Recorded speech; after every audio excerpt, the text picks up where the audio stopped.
Louisa Loran, welcome to Partnering Leadership. I am thrilled to have you in this conversation with me. Great to be here. Louisa, I can't wait to get some of your leadership insights, both from your experience and also your book, Leadership Anatomy in Motion, empowering you to lead through technology and people. But before we get to that, would love to know a little bit more about you, Louisa. Whereabouts did you grow up, and how has your upbringing helped contribute to who you've become? Great question. And of course, happy to share. I grew up mainly in Denmark, where I'm from, but I also, with my parents, lived both in the US and in the UK. That was a constant in our life, a local anchoring, but a global outlook. My dad is an engineer. I say is because he's 77 and he's still working. He doesn't want to give it up. It's a life passion for him for sure. And I can say that as a child of an engineer who worked on some of the world's largest mainframes, we actually, on a vacation, had to drive by and look at the building where the mainframe that runs Amadeus, so basically the booking center of most airlines in Europe, we looked at that. So we parked and we looked at this building, and he was telling us about the mainframe in that building. So that's my dad. And of course, as you can tell, with that, let's say, responsibility also comes a commitment to high quality and not settling for mediocrity. My mother is a physiotherapist and has spent most of her life helping handicapped children rebuild their mobility. So you can see both sides of, let's say, a wide spectrum. And of course, that has shaped me in my life. What a beautiful origin story, Luisa.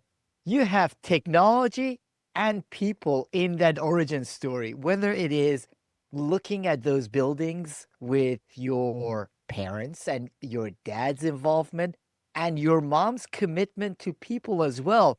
So that goes to some of what you have focused on in your leadership.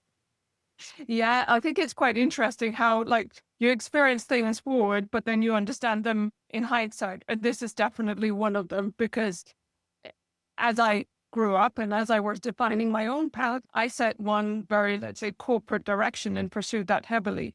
I was curious about technology and I gathered things across multiple industries. And I'm sure we're going to talk about this as well.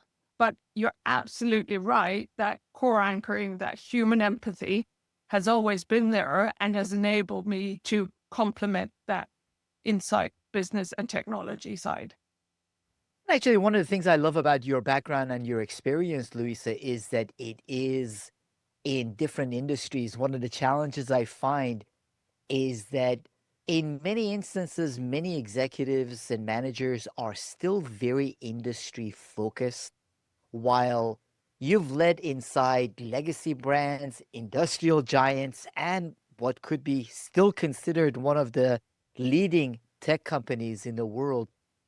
As you were doing that, what are some of the patterns that you saw in those drastically different organizations, or what looks to outsiders to be drastically different organizations? Yeah, absolutely. I think for me, of course, as we talked about, you learn them in sequence. So I spent my first 13 years with Maud Hennessy and Diageo. So same category, but two very different senses of ownership, one in luxury and one in more accessible consumer goods. But a world where you truly understand brands, you understand the legacy you represent of some of these brands that have lived for decades and hundreds of years. You carry the baton onwards and you need to understand the local nuances of demand everywhere around the world, and especially in categories such as alcohol, where there is also a huge amount of responsibility on ensuring responsible consumption, etc. So that really taught me to understand people, what motivates them, what drives them, and also how to manage portfolios within this. After that, and a exciting career, as you can imagine, a phenomenal place to be when you're young, I was moving back to Denmark. I, at that point in time, had two young kids, and I had lived in or worked in 8 different countries. I needed a base, and I was moving back to my roots in Denmark. And at that point, I chose to join Maersk, the logistics and shipping company, which at that point in time was Denmark's largest company. Everyone thought this was a very strange move, but to me, it was more a matter of saying the capabilities that I had built, where could they be of complementary value? How could I really add value to an existing business, but at the same time, challenge my own perspective and grow adequately with it. If I was doing something similar or more of the same, I wouldn't actually be stretching that capacity to the fullest. And I think this is one of the first times where I truly experienced the point that one is so confident in your perception of the world until you see it from the other side. And things that were super important in that consumer world were just not known or irrelevant in that manufacturing, logistics, and operational world. At the same time, I could see again how bringing these skills into that context actually positioned me in a place where I could give insights that were unique to that industry and was fortunate to be at the part of the time where there was a need for strategy and transformation change and was at the heart of a transformation in one of the largest companies in the world. So that decision was definitely one that was not just valuable to me, but valuable to the business and to the industry because the transformation proved significantly more profitable than anything that had been in the past. But I would say the last big jump was, of course, going from Maersk to Google. I don't think Google needs any introduction, but as you can see, the jump is just as massive as the previous one. The shift here is, of course, that when you've seen something from a commercial perspective, you also represent functions such as platforms, e-commerce, etc. And then you land in a reality and you think you've understood this world. But when you see something that has grown digital, it is significantly different. So to your question, not what was different, but what are the same things, I've actually learned that there are some of the same behaviors and some of the same traits, but the biggest difference is that they put weights in different areas.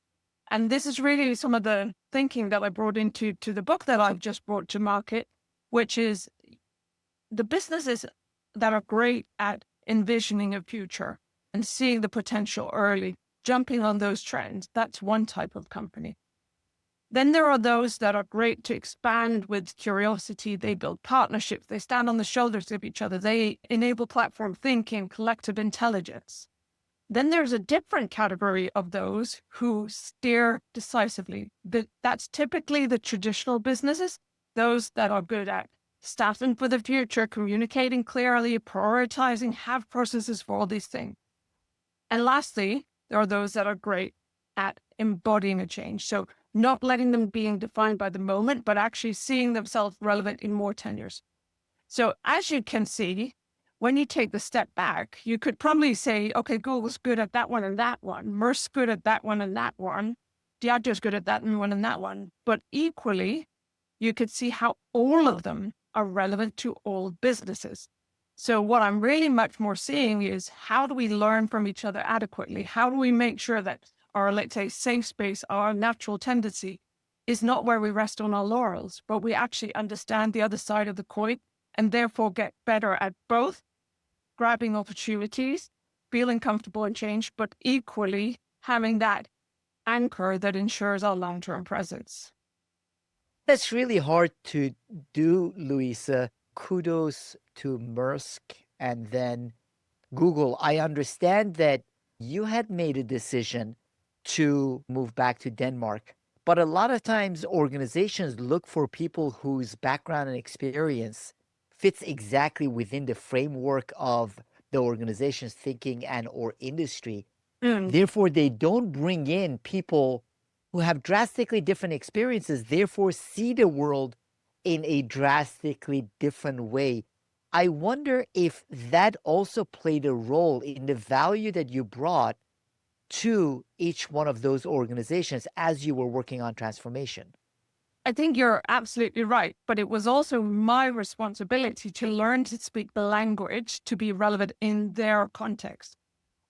We all know that it's not about having the right answer. It's about making it valuable for someone else and then they can follow, right? And I do believe that many of these perceptions of hiring the same type or the same industry is because the vocabulary does differ, the business models do differ, but it doesn't mean that you can't actually do the homework and understand what drives each industry and therefore see how it's complementary. I do believe that's also where we see difference in, let's say, younger companies being able to leapfrog because they don't have this rule set that defines how they bring in capabilities. And sometimes they have to take what's available. versus those that have built up over a long tenure and equally feel safe in reconfirming what was there. So I do believe you're right, but the responsibility sits on both sides to challenge that coin. I love the way you put it. It is shared responsibility on the part of the organization to have the openness to it, but it is a responsibility of the executives and the individuals to learn the language and be able to communicate in a way that relates. Now, you say that transformation isn't about having all the answers, it's about Mm. movement, clarity, and conviction. And you said one conversation can reveal whether a strategic transformation will succeed. Let us know, Louisa. What is that conversation?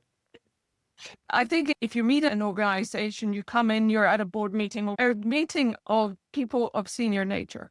First of all, I would always start listening to whether they actually are just reciting a strategy or whether they actually understand it, if they are honest about what are the challenges within it, and if they have identified where they're going to make money in the future and how that potentially is going to change their own operating model.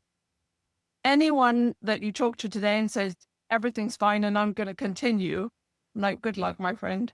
You're going to run into a wall at some point. I'm not going to judge when, but you will. So I spend a lot of time talking to people about whether they have put themselves in their own future environment and understood what the implications are. So I would say it's a conversation. It's not a one-liner, but I still feel sad with the amount of meetings that are being held where you walk out and you go, but there was no strategy. All these people are working super hard and we're going nowhere. That's a great point about the questions you need to ask. And I love when you said if you don't reflect on how your operating model is going to be different, there is something not working well or missing. Those weren't your exact words, but your focus was you need to think about how your operating model will be different in the future. One of the challenges I see with a lot of strategic plans, a lot of CEOs, a lot of conversations around leadership teams is that whether it's technology or other changes in the world are seen as ones that you adjust to based on minor adjustments in the organization, adding certain tools, rather than the operating model being different, which Yeah, is a drastically different question. absolutely. Absolutely. The investments that are going into businesses today that are not giving the ROI expected, it's crazy. And quite often it is because this tool is being given and people haven't either internalized or accepted what will the consequence for them be and the interdependencies of that. And therefore, if this was a closed door conversation, one of the things I would also be curious about is this executive or CEO or whatever it may be, what's their expectation of their participation in this future strategy? Because everything else, what got you there may not get you to the next step. So is this person aware of where they're going to be involved, where they're going to be the right driver, and actually when do they need to hand over? Because we also see a lot of people holding on to processes or systems just because they're not ready to take their own step forward.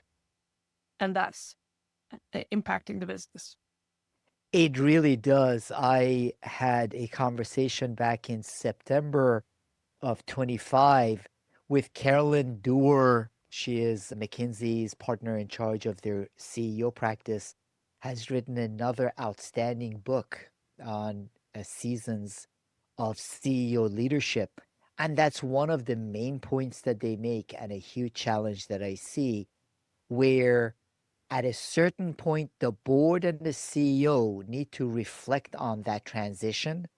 That is a critical part of the survival, thriving, and the transformation of the organization, rather than in many instances where people hold on, or in some other instances where there is an ongoing excuse to even bring back the previous CEO, which has Yeah. happened in some globally recognized companies as well. Yeah. But recently we've had some good decisions by executives of stepping down in time, both in Walmart and Hathaway.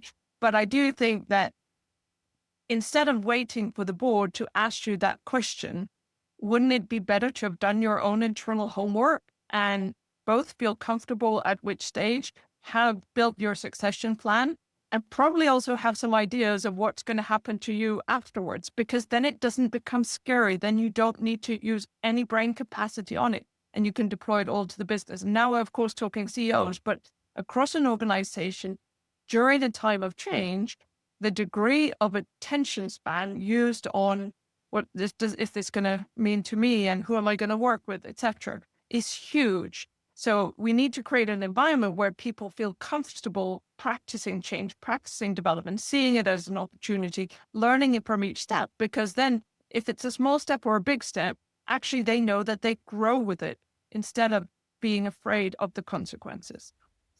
That's a beautiful way of looking at it for all levels of the organization and for us as we continually have to reinvent ourselves. Now, one of the things you mentioned, Louisa, is you say envisioning the future is about pattern recognition, not trend chasing. How do you recognize the patterns, though? What are the signals that you believe leaders should be paying attention to? I think the point with pattern recognition is you never know whether you're right in the moment, but you keep adding to your picture and then you build over time. So you've built hypotheses and you say, what if this was the case and where have we seen it before? I think right now, especially let's say the most visible change, of course, is the geopolitical change, the tariffs, etc. But you can see what that does to people and how, let's say, geographical footprints change as a consequence of that. You can also see if people build out infrastructure, what's the next thing that happens after you've built that infrastructure is someone has to use it. So who makes money on using it? On top of that, you have service models. And these patterns do repeat over time. They just shift from one industry to the other. So when I was running a strategic business transformation for Google across EMEA, it was super interesting to see how a telco company was deciding what to do for their business when in fact we could see that if they were not choosing to build out their infrastructure and deploying more technology at edge, they were actually hampering the growth in the retail sector because they were dependent on that infrastructure and vice versa. So a lot of this pattern recognition does require you to look wider, not just look down on your immediate opportunity, but span wider, said look at more consequences, and also sometimes do some role play. I've done it many times and I've said, okay, so if your strategy is this and you can't see further than that, imagine you were Google. What would you be doing? Oh, but if I was Google, I would be completely different. Okay, what if you were Elon Musk? What would you be doing? Okay, what if you were the wealthiest person in the Middle East? What would you be doing? Oh, if I had all that money, this is what I would be doing. And then you start people expanding their views. And then you go, but actually, aren't there some of these ideas that we could do if we wanted to and we prioritize them? So it is more of a, let's say, mind challenge that actually generates a lot of energy when you get people expanding their thinking. Versus, I read in the news today, this is happening, so we have to do. That is not pattern recognition. That is reacting to fear. I love that exercise, and that is something I would recommend for everyone to do with their teams or in their organization. Because as you mentioned, it also gives permission for those around the table, those involved in a conversation, to drastically think about different opportunities, different challenges, different potential. And I would say another thing that I do often with teams now, I say, if you were tuning an AI model, what would you be? Like, what is the core knowledge that your business has if you were to tune it into an AI model? I think that should be the easiest question for any business or, for the matter, any individual, but it is not. And if you start thinking that way, you can see how your competencies may today sit in the heads of a bunch of people and they maybe handle service at a counter, but you can start seeing how that can be digitized, how it can be a platform, how other people can use that, how other people can train it, how you can have shares of a larger business that may not be fully yours, but it may be growing exponentially versus the small store where people came in and met you at the counter before. Louisa, if we take the time to answer that question for ourselves or our organizations, I think there will be a lot of terrified people. But it's good for us to really reflect on that, because the outcome of it will be real transformation that will happen over the coming years, whether it is for individual professionals or teams and organizations. So it's an outstanding way to think about, what is that value? What is it that makes you unique and different? And I think we need to be very aware that there are companies, AI companies built in this era, that are today probably tuning models very close to wherever your answer is going to be. So if they get the right funding, if they get the right consumption usage, all these things, so they get to scale, it may be that your answer is more perfect, but it doesn't matter because they came there first and they may be able to scale ahead of you. So have that awareness also, so you can actually use all the AI out there on your non-differentiated models. Make sure you don't focus too much attention there, but have that awareness of what is your core, and make a decision on whether you want to wait till the world changes or you change from within. This has already been a great series of questions and thought exercises for a team and a leadership team to go through as they think about their organization's strategy, Louisa. Now, you also compare leadership evolution to the shift from CDs to iTunes to Spotify. What does that metaphor reveal about how companies hold on to outdated business models?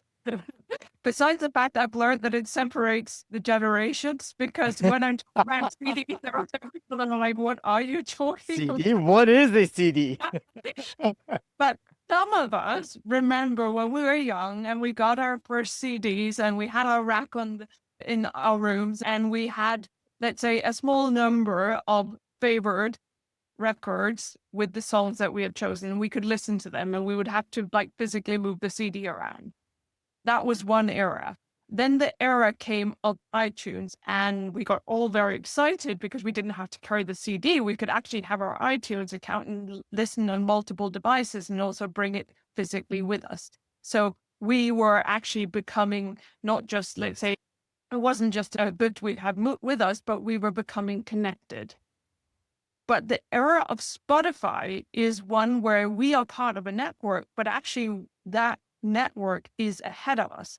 All of a sudden, it is much more about saying, I will recommend you a choice because I know in your network, I know the data, I know the people around you, that this is a likely demand that you will have.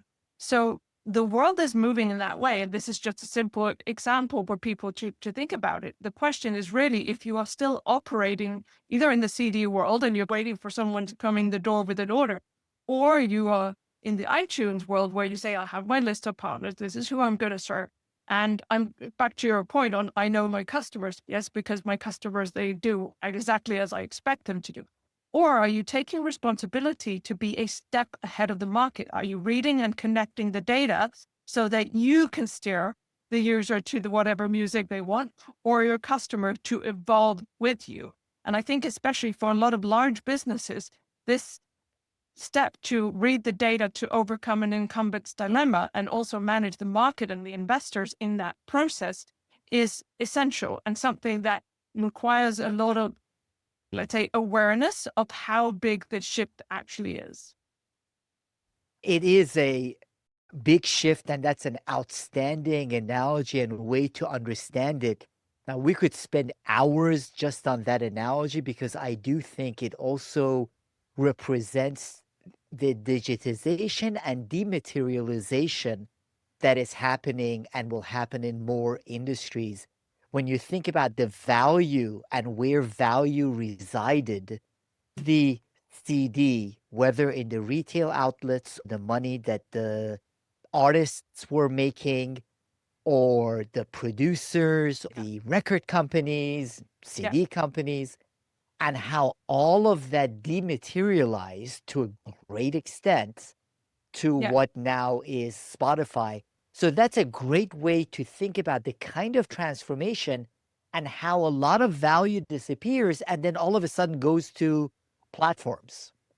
Yeah, and I think some people will go, "Oh, that's a nice story. What does it have to do with me?" So I'll just try to bring it a little bit down to some others. I'm a huge fan and had the privilege of working with Renault, the French car maker. I will say it's not the car I drive, and not sense in that sense a fan. No disrespect, but from a strategic perspective, the awareness of saying in the automotive market has recently been quite a lot of demand in terms of shift to electrification. There have been limitations on supplies, etc., for every car maker around the world. And there's been a huge cost fluctuation in where you produce and where you sell. What Luca De Meo, the CEO that just actually left in the summer now, but had a 5-year strong stint and a 90% share price increase over that time, did so well was indeed, he said, I do not just have manufacturing plants and dealers. I actually have components and I decompose my business into different units. So he said, I understand, I respect you as a brand, etc. But if I start looking at this as engines and high end and talk more about the services and the enablement, actually he was able to play a more significant role in the automotive industry and make sure that he partnered where it didn't differentiate. That emotional journey of saying, I respect everything that's here, but we need to look at it more from a digital product landscape view and build my business and organize my business in that way has meant that they are now significantly better positioned as recognized with share price and many other things to win in a market that is in a lot of change. That's a great way to think about it, and it transfers across industries, across sectors and organizations. Now, one thing I'm wondering, Luisa, is that what you are talking about and reading your book helps with this, but requires a lot of deep thinking and reflection. Yes, with all the data, but it requires really separating yourself from the noise to focus in on this. And the world is changing at a very fast pace. So when you work with clients, what is the cadence that you recommend for them to think about this? Is it once every 5 years when strategic plans used to be done, people sit together and give some thought to this, and now we've got our marching orders? What is the cadence to be able to pick up the patterns, the signals, and ask yourselves these questions? I guess it depends what's your starting point. I will say most of the people I work with today, we actually plan a couple of months engagement. And then in the beginning, we talk all the time because they're like, oh my God, and then this, and what about this, and what about this? But once you start separating the who are we today and what's our role in the future, then they start to see that it's a lot of their same tools that they can deploy. But in going into this, often there is a confusion between what is the market expecting me to do and who am I in it. So the upfront, I would say there's a lot of work. And therefore, for those who don't have that, the assessment is really to go back and say, am I comfortable with who I'm going to be in the future? If that is crystal clear, if that is validated, if it is recognized across the organization, if you have, let's say, options, if something changes and you are still comfortable that it is, and that you happen to be the leader who can lead both today and in that future, then I think you can start going into what's the plan, what's the execution. But that upfront piece, to some, that takes a long walk in the woods, and to others, it takes 5, 10 years. So it really depends on how self-aware, self-understanding, and how in tune with your own business you are. I always recommend to do both exercises, one for the business and one for yourself. And some, they're like, I don't need to do it for myself. I'm like, okay, that's fine. But then do it for the business. And then when they've done it for the business, then we start thinking afterwards about, okay, do you staff your team? Are they ready for it? And if they say none of them are ready for it, then I'm like, how can you be ready for it if none of your team are ready for it? Because then you actually haven't represented that change for them. Louisa, those are two outstanding questions that I hope everyone will ask themselves as they go through this kind of thinking process and conversation about that future of the organization. Taking a look in the mirror and asking whether I am the person for that future and or whether my team and this team is the team for that future.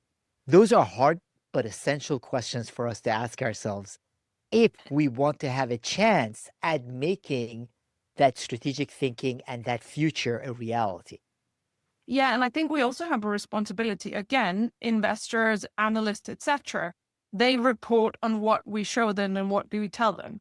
If we have not actually articulated a direction, if we have not articulated where this is going, they won't be players alongside us. And we should never underestimate in an environment like this how important it is to actually secure the right delivery and funding and the same in reverse. So I think if nothing else, if you say this sounds like fluffy stuff, then just manage your investors and you will end back with the same question.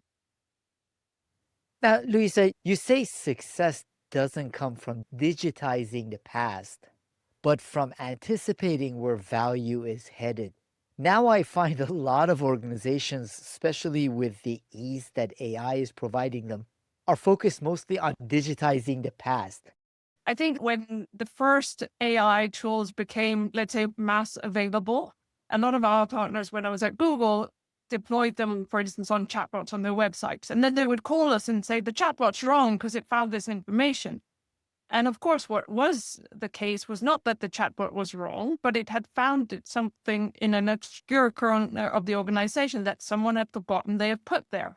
So there's this whole journey right now of actually surfacing information that just was outdated or people didn't know was there. I think that's one part of it. Also, I do believe that right now, as you, especially also add generative AI to discoverability, knowing what the confines of the data that you access are is, of course, a huge differentiator. We talked about before different levels of the world. But right now, if you say this is the process and you can discover within that process, of course, you will not get anything transformative. And it's very much like the Henry Ford. I don't want a faster horse. And that is what a lot of people, unfortunately, are doing because they're locking it either in current processes or current organizational structures instead of going back to where do I want to make money in the future? What's my role in the future? And actually, how do I just make the data discoverable across silos? And then afterwards, we can look at how we staff for that. I work with a great team in aviation, 4 significantly skilled teams that all had a right on the right recommendation. But what we got them on the process of building a model that recommended a balance of these. And because they were able to see that actually you could get, let's say, 80% of one team's KPIs, 80 of the next, 60 of the next, and 60 of the last, they could see, oh, okay, so I'm willing to give my 20% if everyone else gets a decent one. And sometimes, of course, it was 100% and 0. And then they're like, we're fine, we're ignoring that last team. But then when it clicked, so the awareness of bringing people on the journey of saying, actually, if you start only from your own silo, it's not because we don't think you can make a good decision, but you're making a decision based on the information that's available to you today. So again, if you want tweaks to your business, fine, waste the energy there. If you want transformation, if you want to define the future, you need to unleash yourself of the current environment. To do that, collective intelligence is a critical part of it. And I wonder, how do you capture and tap into collective intelligence more effectively? I think that the tools are now available to truly access collective intelligence. When I worked in the traditional companies, we also had a SharePoint and shared access, etc. But then I landed in Google and I wrote on a document, I went to bed, and the next morning, 3 people had commented in my document, and 2 of them I'd never ever heard of before.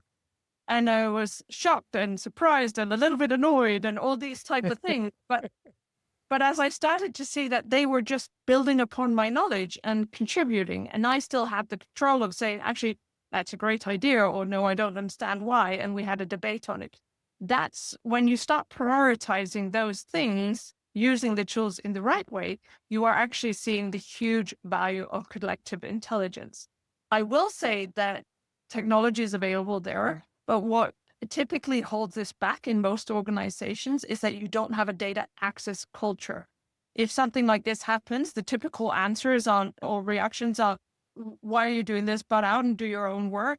Or things like, in that team, they must have too many resources. So next time we're doing a headcount reduction, definitely part of that time to spend in my document.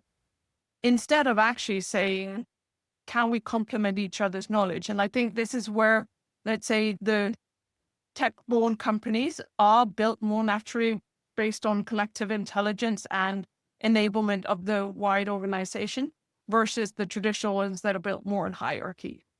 At the same time, I think there's a huge risk with collective intelligence is if you don't give collective intelligence a direction, then it just can be wasted potential because you need to have a shared objective, a shared goal, a shared direction, or actually it can be debating for the sake of debating or building up own empires. So again, that's where I see that organizations need to be adequately curious about what's going on in one type of the world versus in the other and say, I still have a responsibility as an exec to say, this is where we're going. This is what I believe in. But dear organization, I empower you to bring me answers in this direction. Not I empower you to do whatever you want because this is still a business, but I empower you to deploy your resources, your capabilities, and help build this ladder. And I guarantee you will get there faster than you would have thought you could on your own.